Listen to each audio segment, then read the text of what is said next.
Имало едно време в тихото селце Икуел, сгушено в зелените хълмове на графство Бедфордшир, едно момиченце на име Лира. Името й звучало като песен, която вятърът обича да повтаря.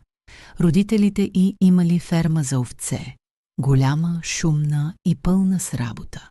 Лира помагала навсякъде, в обора на полето, в малкия магазин на баща си. Денят й минавал в труд, а мечтите в далечни земи. Докато приятелките й от Лондон пътували по света и качвали снимки от Бали, Япония, Африка и далечни острови, Лира гледала техните кадри и тихо си шепнела: „И аз искам да видя света“. Но времето все не стигало, работата не чакала, овцете имали нужда от нея и така Лира пътувала само в мислите си, но тези мисли били ярки, живи, истински.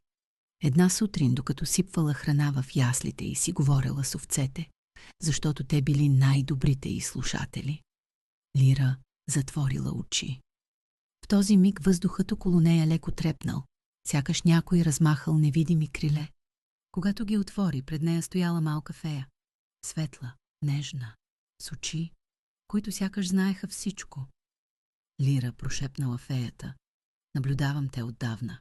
Чувам копнежите ти, мечтите ти, тъгата ти. И днес реших да ти разкрия една тайна, която хората са забравили“. Лира се вцепенила от удивление. „Хората“, продължила феята, „често бягат на далечни места, за да намерят себе си.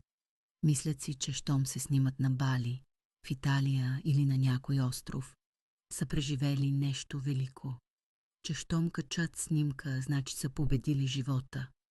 Но те не разбират най-важното. Ние винаги сме там, където трябва да бъдем. И ако се научиш да гледаш със сърцето и душата си, с затворени очи, ще откриеш най-голямата тайна“.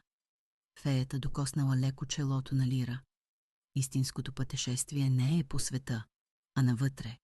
То е по-дълбоко от океаните, по-широко от небето, по-богато от всички страни, които някога ще посетиш. Защото когато душата ти е будна, ти носиш света в себе си. Мечтай, Лира. Мечтите не са за спиране, те са за разширяване.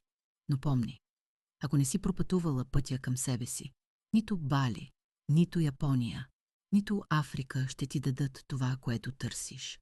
Рай не е място. Рай е състояние.